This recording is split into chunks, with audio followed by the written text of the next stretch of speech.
Hi. Hi, everybody. I'm Lucy Radolia, the social media manager here at the LACMA Museum of Art, the Los Angeles County Museum of Art. I'd like to introduce you to our two panelists. We have Franklin Sirmans here. He is the Terry and Michael Smook Curator and Department Head of Contemporary Art at LACMA, and he is also the co-curator of the Noah Purifoy Junk Dada exhibition that's on view now through September 27th at LACMA. Kimberly Drew. Here at the LACMA Museum of Art, the Los Angeles County Museum of Art. So I'd like to also introduce Kim Drew. Kimberly is the founder of the Black Contemporary Art Tumblr, and we're collaborating with her on promoting the Noah Purifoy exhibition and getting the word out about this fabulous artist. So without further ado, let's start this Q&A. Kim, you ready with your first question? Yep. Hi. Hey, Kim. Hi, how are you? Thank you so much for your time, Franklin. Thank you for doing this. Good to see you. Good to see you too. It's so cool that we can do this over the internet. It's unbelievable. So my first question for you is, could you talk a little bit about the timeline for mounting this exhibition? How far in advance did you start planning it? And also, what were some of the difficulties in putting together the show? Well, the timeline brings forward a really great point, because I think it's interesting the way that I came to the project and the way that my co-curator, Yael Lipschutz, came to the project. Purifoy is somebody that in many ways I had been thinking about for a long time, and had been thinking about him though from a secondary point of view. And primarily that would have been through artists and through a generation of artists younger than him. So I think of artists like David Hammonds, like Senga Ngugi, like Maren Hassinger, like Mel Edwards, and a lot of artists who were prominent in Kelly Jones's exhibition, which of course, Now Dig This played a really important role in getting us to this point. But I say that to say that I came to the project from sort of an art historical distance point of view in some ways. And my co-curator, Yael Lipschutz, actually knew Purifoy and did her PhD thesis on him, had primary material with him.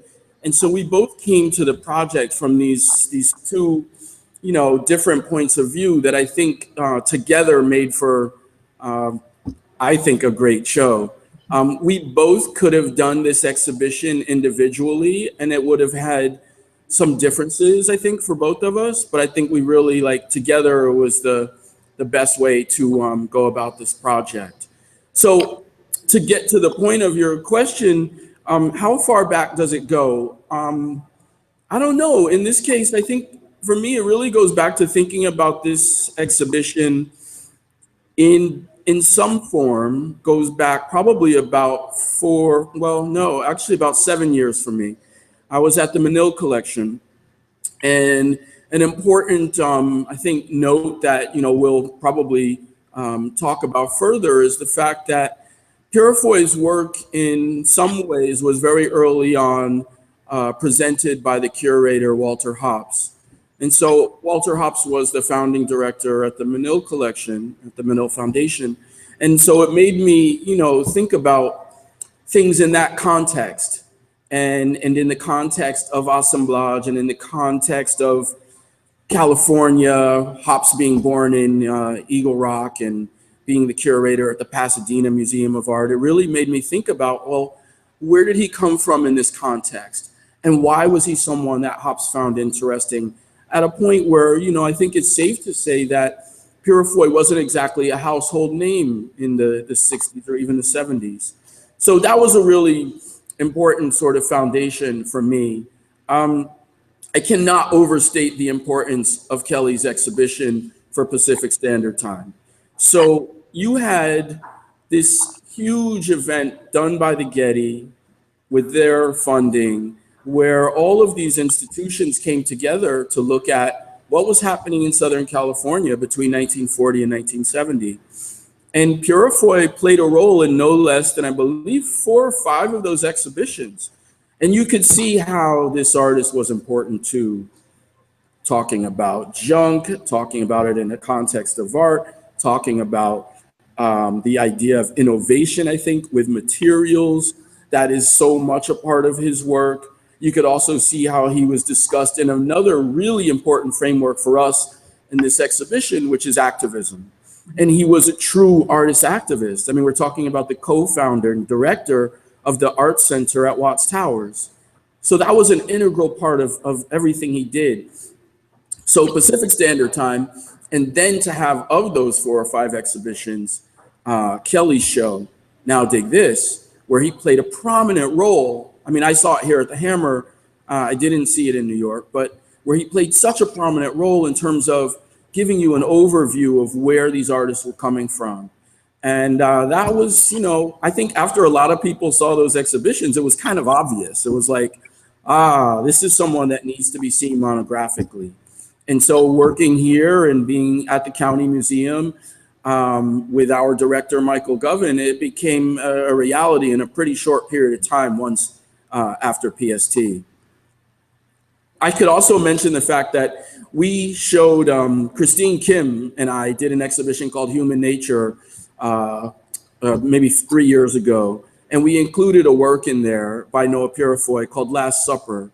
And that was in a room where he was contextualized with not only some of those Southern California peers, people like George Herms, people like Betty Saar, but also contextualized in a contemporary sense in terms of assemblage, and contextualized with artists like Rachel Harrison and Dario Robleto. Even Jim Lambie actually was in that room, along with Allison Saar, of course. So it was something that, you know, we've been thinking about a lot. And that work that was in that exhibition also happens to be owned by Terry and Michael Smook, who are board members here at LACMA. So that was a long-winded way of saying that there were sort of several elements to getting to here. Yeah, definitely. That leads me to another question, just generally about the history of LACMA and thinking about mounting this exhibition. In the mid-70s, LACMA launched the 2 Centuries of Black American Art exhibition. And when I was reading about the exhibition, it kind of made me think about LACMA's relationship to the Black community, thinking about the Black Arts Council, institution's long support of African-American artists. And so I wanted to hear from you a little bit about how you believe that the museum throughout its history has supported either emerging African-American artists or artists who have kind of been, and I don't want to say this lightly, have been kind of overlooked by art history. One of the things that I think is really fantastic about this exhibition is it's not a revisionist art history kind of show where you're like, okay, there's this lineage of time and we want to fit Noah in. You're thinking about his work thematically in a way that's more generous. And so could you talk a little bit about how that relates to LACMA's history? Yeah, sure. I mean, you bring up such an important point. Of course, we can't, you know, we had to think through some of those things. And in particular, I think LACMA went through some of the same things in the early 70s that was happening in New York, that were happening in Houston, Chicago, where, you know, you had people of color and women in particular who were really adamantly discussing the idea of diversity within museums. And LACMA's record to that point probably had not been so good or so generous, shall we say. So there were a series, and I think actually the process of that here, I think like New York, which was led in many ways by artists, people like Benny Andrews, later people like Howardina Pindell. Here you had a series of artists who were really active and were agitating inside and outside. And one of the interesting things about LACMA, late 60s, early 70s, is the presence of a guy named Cecil Ferguson.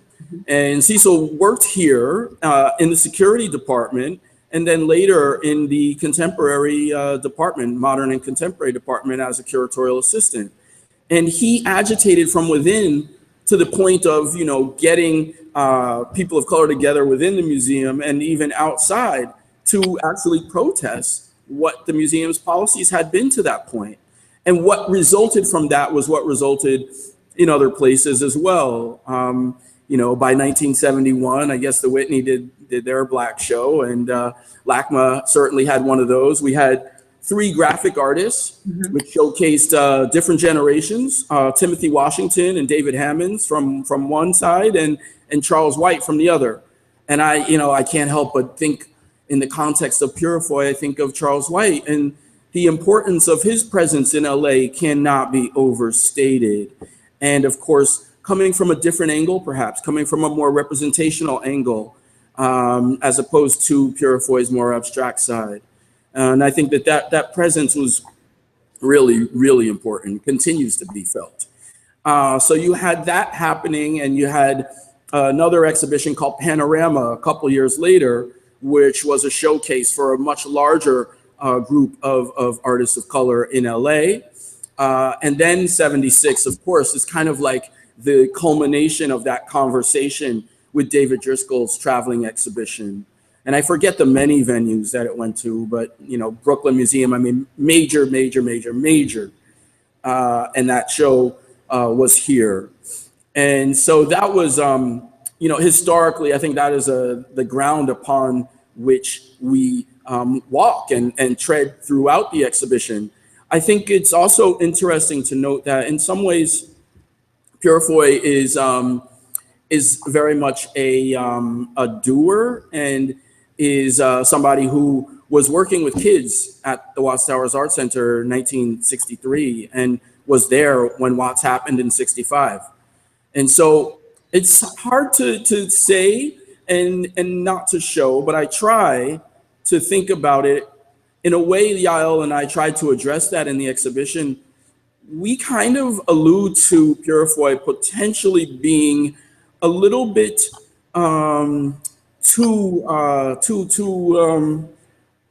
I think he was a little bit disturbed by, say, what happened in the aftermath of Watts in 1965.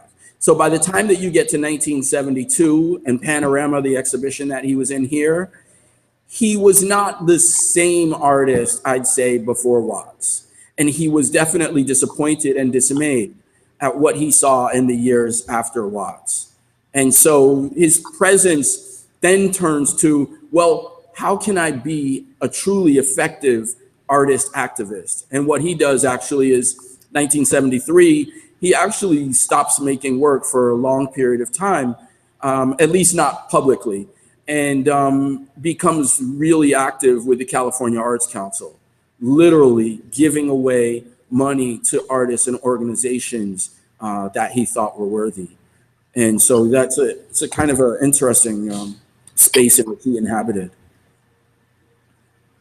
Well, so talking specifically about that time period post-Watts, one of the kind of, I guess, enclaves within the exhibition is the works from 66 Signs of Neon. Could you talk a little bit about those works and why you felt it was important to include it in this exhibition?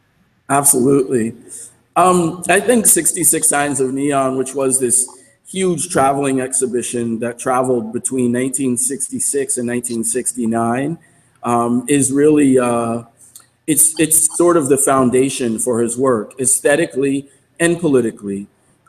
He's going into the aftermath of the rebellion. He's using the material that had been destroyed in some cases, melted in some cases, charred in some cases, broken, and he's putting these things back together.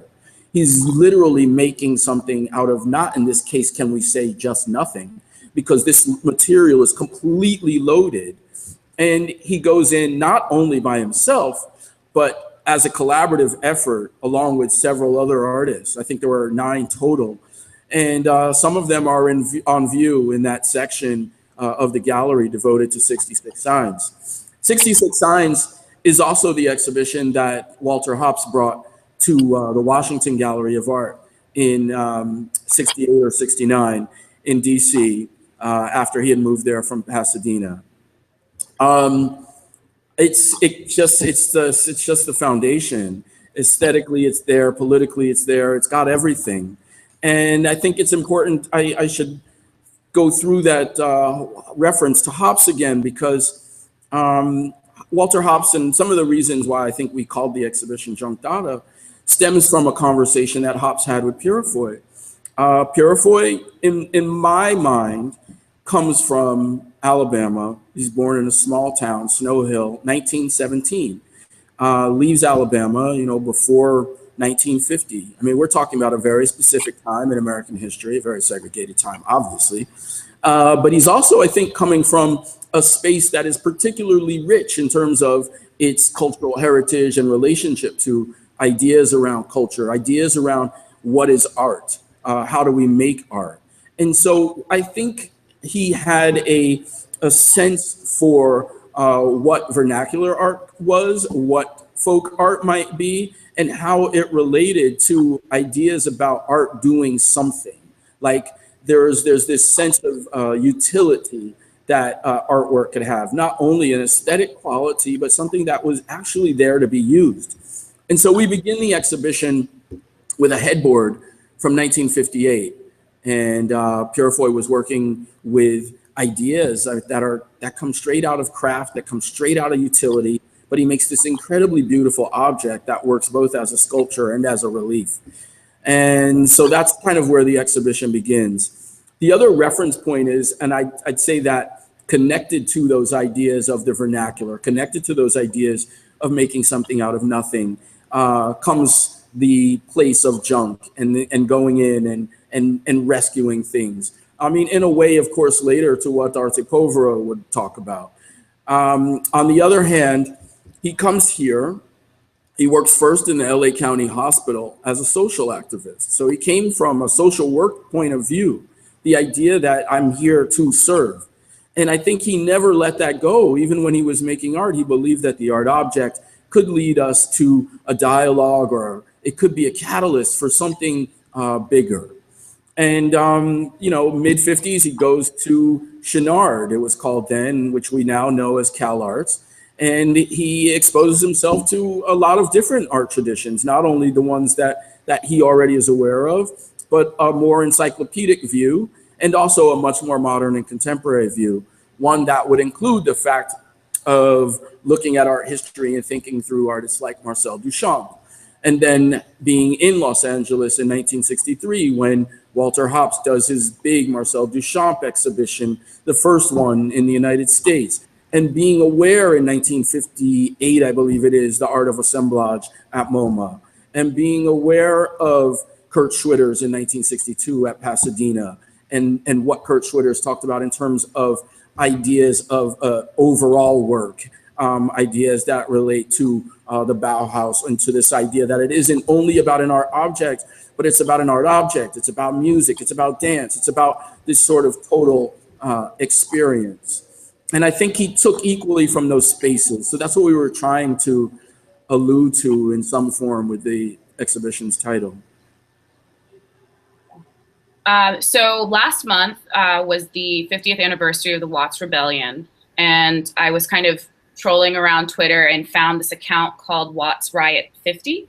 And on that account, they live tweeted the events as if it were happening today in a way that I thought was really creative.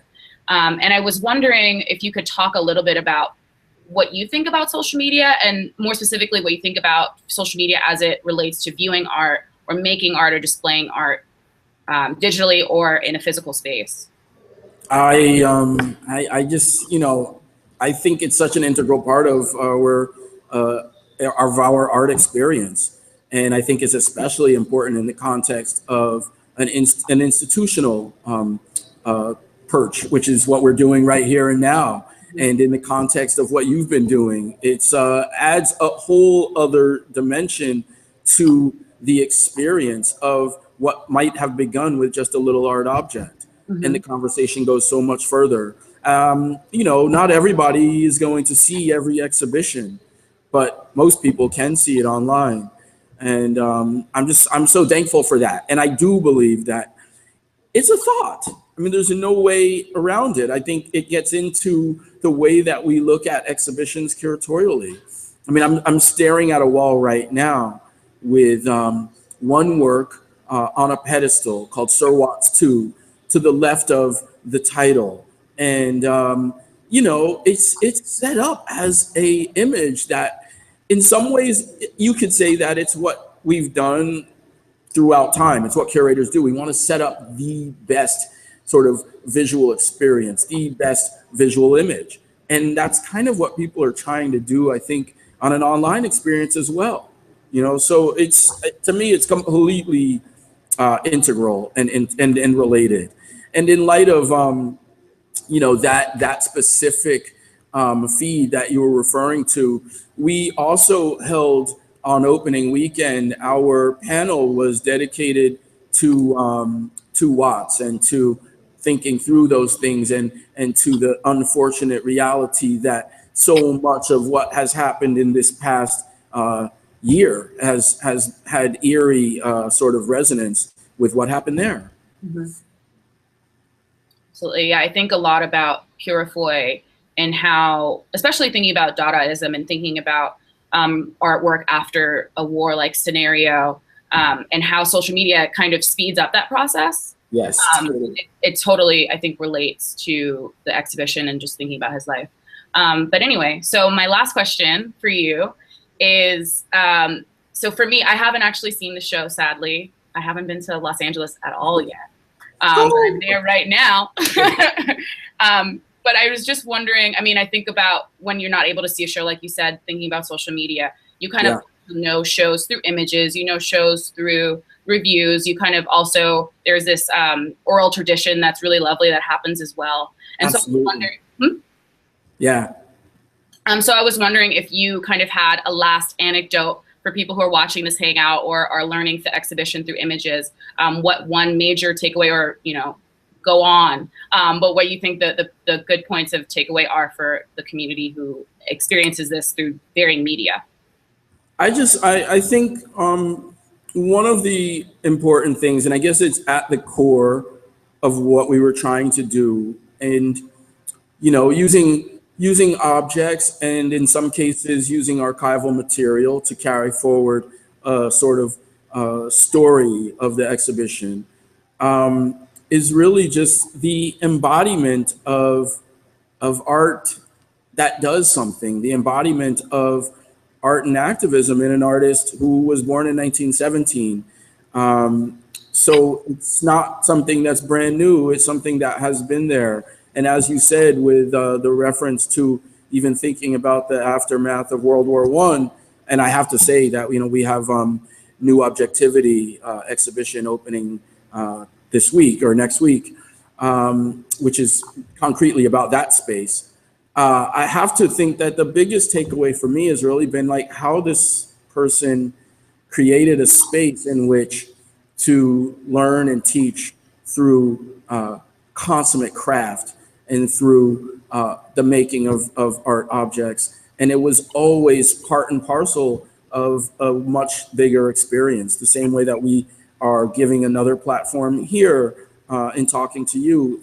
It was something that was important to him from beginning to end. And I think that is the sort of crucial thing. I mean, I'm reminded of Andrea Zittel and her practice out in the desert and not far from Joshua Tree, or where Purifoy was, and her high desert test sites and the ideas around community that come out of her work. And then I think of someone like a Theaster Gates, whose Dorchester project is kind of like the penultimate, I think, in some ways, Purifoy type of coming together between art and activism, and between really, living and how art plays a role in our daily life.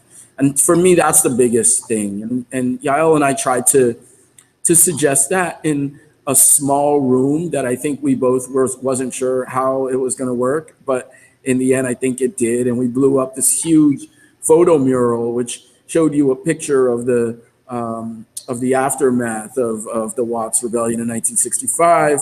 But then you also saw what came out of that for Purifoy. So theater workshops, references to his exhibitions that happened around that time, references to him working with kids around that time, and all of those other things that came out of that conversation. So to me, that's kind of the biggest takeaway.